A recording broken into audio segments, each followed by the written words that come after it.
Hai, Shalom yang adult. Kamu mungkin sekarang lagi nontonnya sambil tiduran. Ada beberapa di antara kamu yang sedang santai mungkin di ruang keluarga. Namun saya mengajak kita semua untuk tetap konsentrasi. Kita tetap belajar membuka hati kita, menyiapkan hati kita yang terbaik untuk kita mau dengar kebenaran firman Tuhan. Amin. Well, hari ini kita mau bicara tentang histori lagi. Nah, beberapa waktu lalu kita sudah bahas tentang histori, bagaimana pengalaman-pengalaman buruk kita sudah dibawakan oleh Andi. Jangan sampai pengalaman-pengalaman masa lalu kita yang buruk itu membuat kita menjadi terbelenggu, membuat kita nggak bisa hidup dengan baik. Nah, tapi ternyata ada juga pengalaman-pengalaman yang baik. Nah, pengalaman-pengalaman yang baik ini tentunya, pengalaman-pengalaman yang indah ini tentunya perlu kita ingat-ingat. Kenapa? Saya kasih contoh. Misalnya pada waktu teman-teman sedang kesal mungkin sama pacarmu mungkin, dan tiba-tiba engkau mau marah, namun engkau berhenti sejenak dan biarkan Tuhan bicara. Engkau pada saat itu mungkin merasa tidak dikasihi oleh pasanganmu. Namun tiba-tiba Tuhan mengingatkan akan peristiwa-peristiwa indah, peristiwa-peristiwa ketika kamu lihat bagaimana pasanganmu memberikan pengorbanan yang begitu luar biasa. Nah, saat-saat itu tiba-tiba mungkin amarahmu menjadi reda dan kamu tahu bahwa sesungguhnya dia mencintaimu. Namun tentu ada kesalahan yang dia buat. Nah, atau ada juga mungkin dengan keluargamu, entah itu papamu, mamamu, adikmu, kakakmu. Nah, ada masa-masa di mana mungkin kau jengkel sama dia. Tapi kalau engkau mau berhenti sejenak dan merenungkan kebaikan-kebaikan mereka, engkau akan menemukan bahwa ternyata dia baik sama saya. Ternyata dia sayang sama saya ya. Ini mungkin hanya dia lagi capek, mungkin dia hanya sedang emosi, sedang ada banyak pikiran. Nah, itu sebabnya kenangan baik itu perlu diingat. Hal ini sama juga tertulis seperti apa yang ditulis di dalam kitab Wahyu pasal yang kedua, mulai ayat yang pertama. Kita mau baca sama-sama. Mari kita buka Alkitab kita. Tuliskanlah kepada malaikat jemaat di Efesus. Inilah firman dari Dia yang memegang ketujuh bintang itu di tangan kanannya dan berjalan di antara ketujuh kaki Dian itu. Aku tahu segala pekerjaanmu, baik jeripayamu maupun ketekunanmu. Aku tahu bahwa engkau tidak dapat sabar terhadap orang-orang jahat. Nah, perhatikan, jemaat di Efesus ini merupakan jemaat yang sungguh luar biasa. Perfectnya bahwa kalau dilihat mereka tuh sangat tekun dalam pekerjaan mereka. Mungkin kalau ditarik ke zaman sekarang, orang yang sangat detail dalam pelayanan, orang yang sangat perfect dalam pelayanan, orang yang urus semuanya tuh dari A sampai Z tuh rapi. Pelayanannya pun excellent. Mungkin dia besuk orang gak kira-kira. Mungkin pelayanannya kepada anak binanya seperti tiap hari dia besukin, dia chat, dia follow up sedemikian rupa. Namun ayat yang berikutnya, aku tahu bahwa engkau tidak sabar terhadap orang-orang jahat, bahwa engkau telah mencobai mereka yang menyebut dirinya rasul.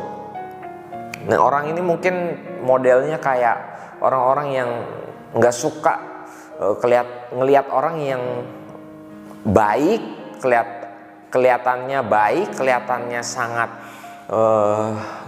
perfect pelayanannya di gereja, tapi kehidupannya tuh di luar berantakan. Nah, orang ini tuh gregetan sama model-model orang yang munafik. Nah, kita perhatikan lagi ayat berikutnya. Tetapi yang sebenarnya tidak demikian, bahwa engkau telah mendapati mereka pendusta. Ya, ternyata mereka tuh orang-orang yang pendusta. Setelah kamu selidiki, setelah kamu periksa kehidupannya, wah ternyata nih orang gak bener gitu ya. Dan Engkau tetap sabar dan menderita oleh karena namaku. Engkau tidak mengenal lelah. Kamu tetap sabar. Kamu walaupun kamu tahu nih orang gak benar, tapi kamu tetap sabar. Kamu gak kenal lelah. Mungkin kamu tetap dampingi dia jadi sahabat. Kamu mungkin tetap respect sama dia sebagai mungkin dia pemimpinmu. Dan engkau begitu luar biasa baiknya. Kasihmu besar sekali, ya. Kemudian ayat yang keempat, namun demikian kata Alkitab, bahwa aku mencela engkau karena engkau telah meninggalkan kasihmu yang semula. Nah, seolah-olah Tuhan mau bilang begini, kamu tuh sibuk sama semuanya. Namun aku mau kasih tahu kamu, aku mencela engkau karena kamu meninggalkan kasihmu yang semula. Hatimu udah beda. Hatimu udah beda, kamu terlalu sibuk dengan hal-hal yang sifatnya teknis. Kamu terlalu sibuk dengan apa yang kamu kerjakan di tangan kamu. Kamu terlalu sibuk. Ingat gak dulu?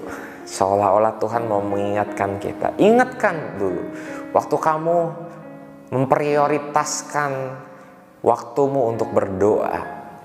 Ingat gak dulu waktu masa-masa indah itu, ketika kamu memprioritaskan waktumu untuk baca Alkitab, merenungkan firman, engkau gak lewatkan sedetik pun waktu-waktu indah bersama dengan aku.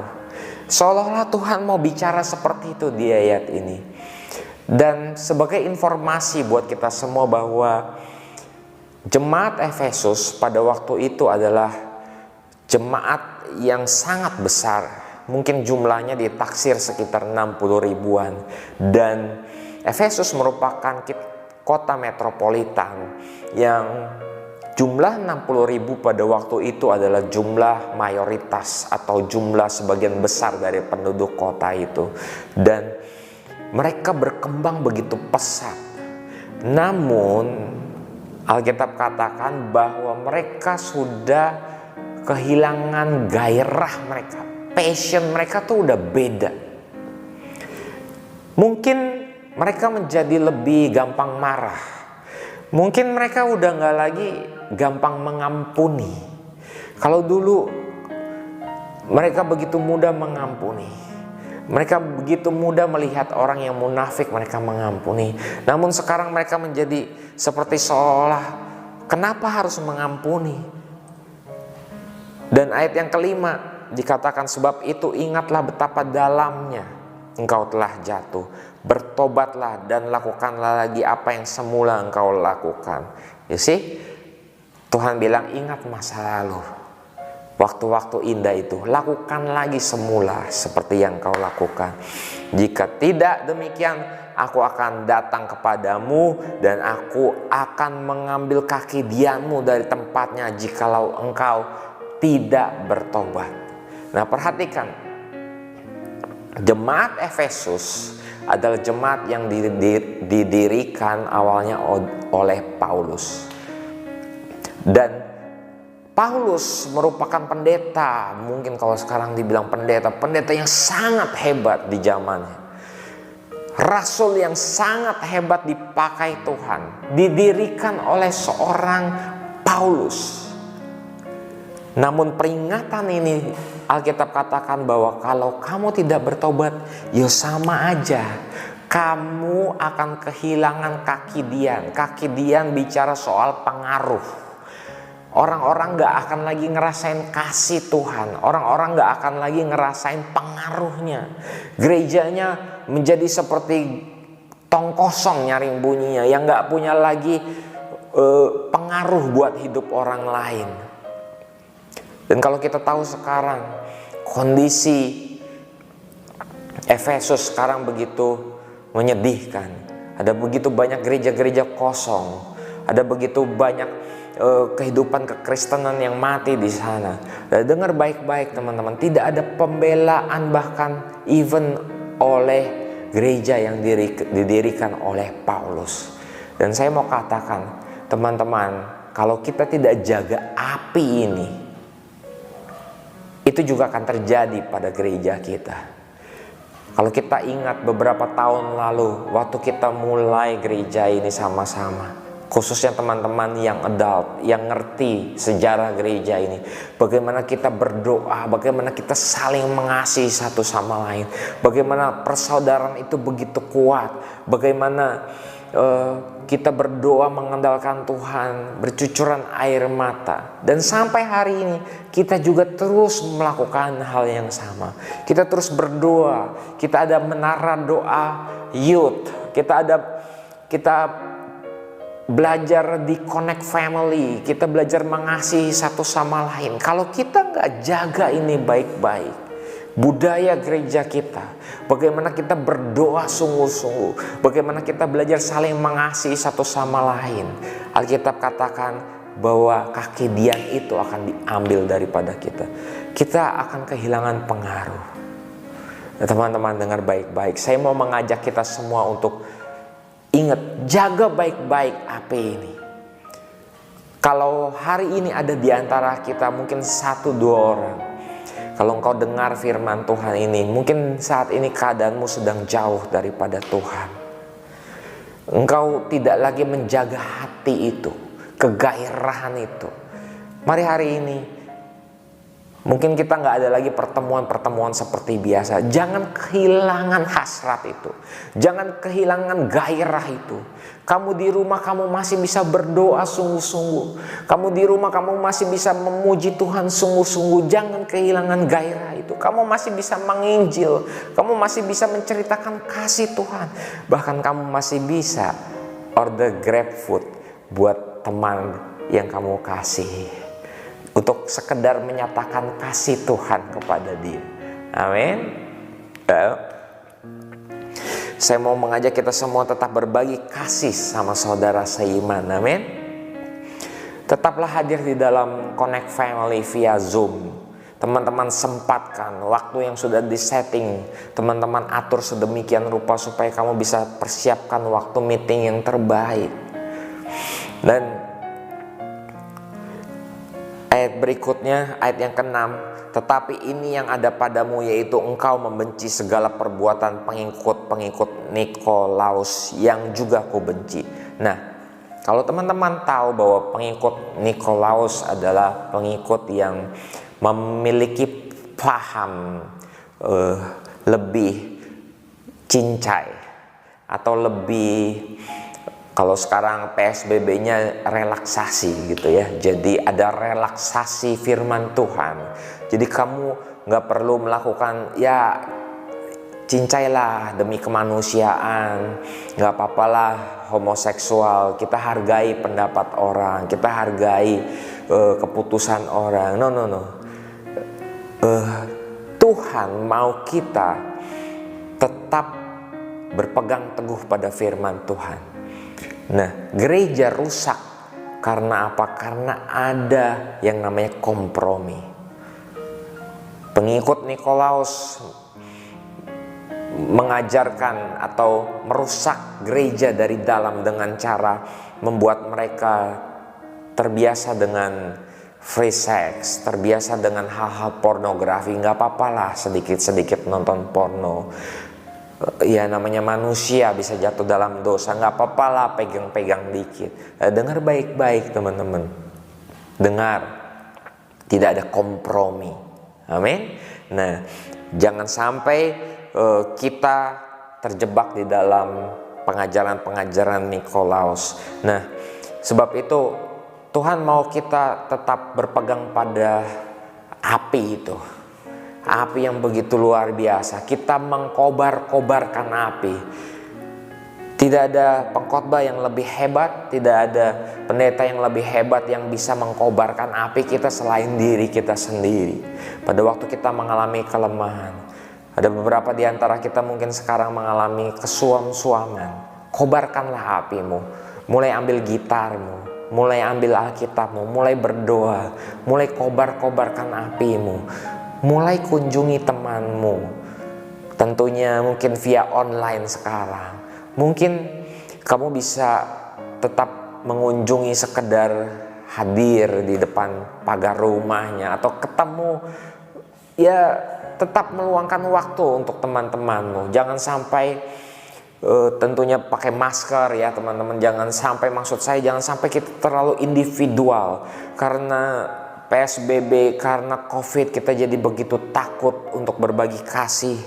Saya mau dengarkan baik-baik teman-teman. Saya mau ajak kita semua untuk tetap berbagi kasih kepada orang-orang yang kita kasihi. Amin.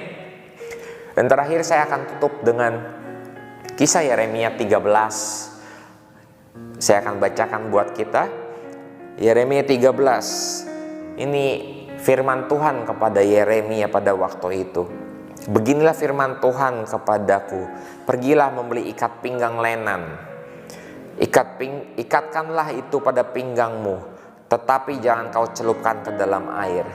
Nah, kalau teman-teman tahu, kain lenan adalah kain yang kuat, kain yang sangat baik, kain yang sangat menyerap keringat, kain yang baik, kain yang sangat bagus. Dan kemudian maka aku membeli ikat pinggang seperti yang difirmankan Tuhan, lalu mengikatkannya pada pinggangku.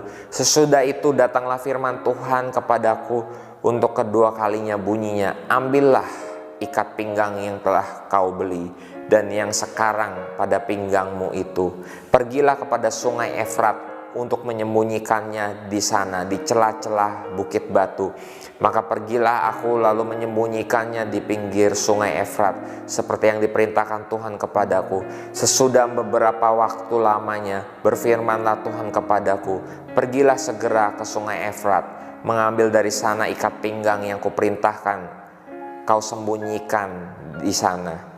Maka pergilah aku ke sungai Efrat, lalu aku menggali dan mengambil ikat pinggang itu dari tempat aku menyembunyikannya. Tetapi ternyata ikat pinggang itu sudah lapuk, tidak berguna untuk apapun.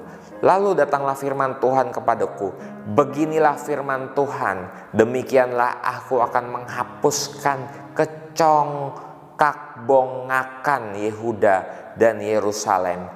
Bangsa yang jahat ini, yang enggan mendengarkan perkataan-perkataanku, yang mengikuti kedegilan hatinya dan mengikuti Allah lain untuk beribadah dan sujud menyembah kepada mereka, akan menjadi seperti ikat pinggang ini yang tidak berguna untuk apapun. Sebab seperti ikat pinggang melekat pada pinggang seseorang, demikianlah tadinya segenap kaum Israel dan segenap kaum Yehuda melekat kepadaku. Demikianlah firman Tuhan, supaya mereka itu menjadi umat, menjadi ternama, terpuji dan terhormat bagiku, tetapi mereka itu tidak mau mendengar. Wow, begitu luar biasa teman-teman, bahwa Tuhan memberikan perumpamaan tentang kain lenan, yaitu sebuah kain yang sangat kuat. Namun kalau kain itu jatuh, terlepas, dan kemudian apalagi sampai dimasukkan ke dalam tanah, seperti kehidupan beberapa banyak orang, mungkin dia jauh daripada Tuhan, kemudian jatuh ke dalam lubang dosa. Dan Yeremia bilang setelah dikubur, setelah digali, dikeluarkan, dia bilang sama Tuhan, kain ini udah lagi gak ada gunanya Tuhan, udah koyak, udah rusak. Nah, seperti begitulah hidup kita, kata Tuhan. Kalau kita lepas daripada Tuhan, by design, kain lenan didesain untuk dilekatkan kepada seorang tuan. Supaya apa? Supaya kemuliaan tuannya itu terpancar, supaya kain tersebut dikatakan bahwa kain itu akan menjadi anggun, menjadi indah. Nah, begitu juga Tuhan mau kita ternama ketika kita lekat dengan Tuhan. Seperti apa yang diperintahkan Tuhan kepada jemaat di Efesus, jangan jauh-jauh dariku. Kalau kamu jauh-jauh, kalau kamu meninggalkan kasihmu yang semula, maka aku akan mengambil kaki dian. Kamu gak ada lagi gunanya, kamu gak lagi berpengaruh. Kalau gereja sudah kehilangan pengaruh, kalau gereja sudah kehilangan hubungan dengan Tuhan, maka dia akan kehilangan pengaruh tersebut. Kalau pengaruh sudah hilang, sudah tidak ada lagi gunanya. Di dalam Matius 5 katakan kamu akan dibuang dan diinjak-injak orang. Sama seperti apa yang dialami oleh Efesus hari-hari ini. Kalau kita tahu bahwa ada begitu banyak orang sekarang meninggalkan gereja di sana. Gereja sudah lagi tidak dipandang. Nah, sebab itu teman-teman, kamu hari ini yang mendengarkan video ini, jangan kamu jauh seperti kain lenan yang terlepas daripada tuannya. Tetapi mari kamu dekatkan diri lagi kepada Tuhan. Mulai ambil waktumu untuk berdoa. Prioritaskan. Doa menjadi prioritas dalam hidupmu. Mengasihi sesama menjadi prioritas dalam hidupmu. Sebab itu diperintahkan Tuhan. Kasihlah Tuhan Allahmu dan kasihlah sesamamu. Jangan tinggalkan kasihmu yang semula.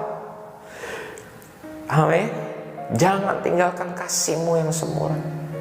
Tuhan mau kita tetap memiliki kasih itu.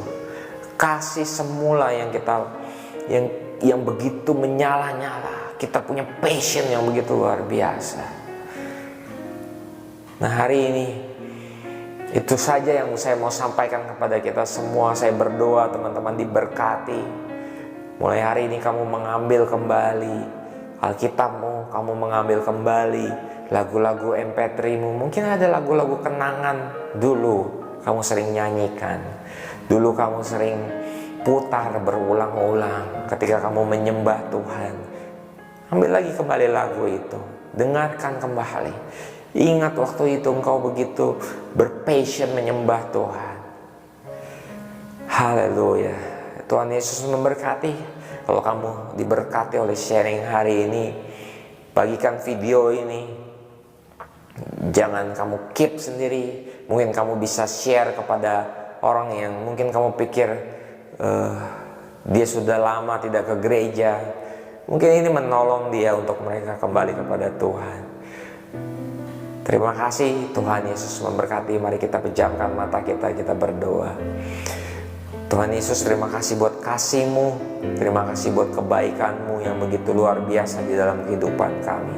Kami berdoa Tuhan, biar kami boleh mengingat akan histori masa-masa indah kami bersama Tuhan. Kami mengingat waktu-waktu itu Tuhan. Dan kami mau terus jaga, kami mau terus pelihara api itu.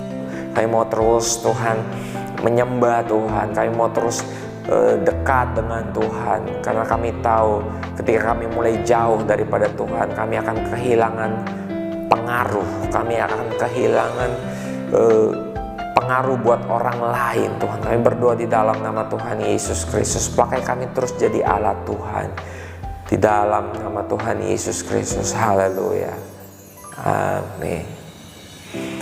See you next week. God bless you.